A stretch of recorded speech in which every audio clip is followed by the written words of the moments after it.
Now I have the back panel on the bike. Outside it is raining a little bit, which means there is 100% humidity, so I can't use my outside thing. We have to remember that the primer or paint halfway dries or all the way dries by evaporation, so humidity is a big important part.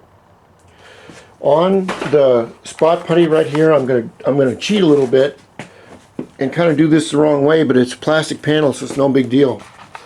Usually if you're going to use spot putty, they call this glazing or spot putty.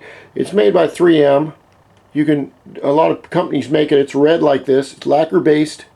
What that is right there is basically a whole shitload of talcum powder in a glue base, and it's used to build up low spots in your panels right here.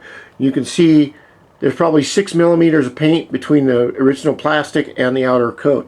Now I could sand all this down, but by the time I get it all sanded down, I may get this bike out running by Christmas, and I kind of want to run it early.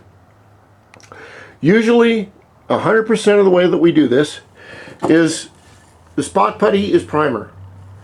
This primer sealer or primer of any kind is usually used on the panels, and the spot putty is one of the last things that we use.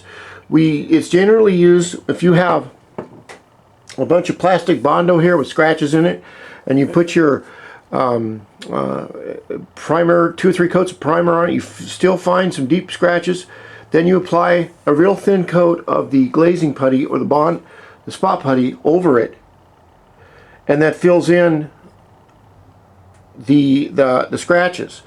The one thing about the glazing spot putty, I don't know why I call it glazing putty, you want to put on just a little bit because it does dry evaporation. If you put it on too thick, what happens is the top coat of the Bondo right here will skin or heal over, and the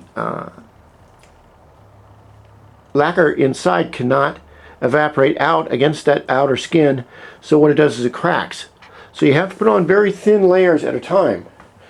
Now I've got to put this this camera down to do this.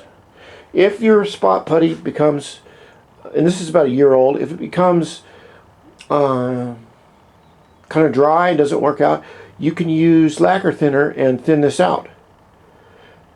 So I'm going to use this trowel right here, and I'm going to put on a thin layer here. It may take 3 or 4 or 5 coats, but you want to do it thin at a time. You don't want to go thick, because if you do, it'll just crack out and it's just more problems.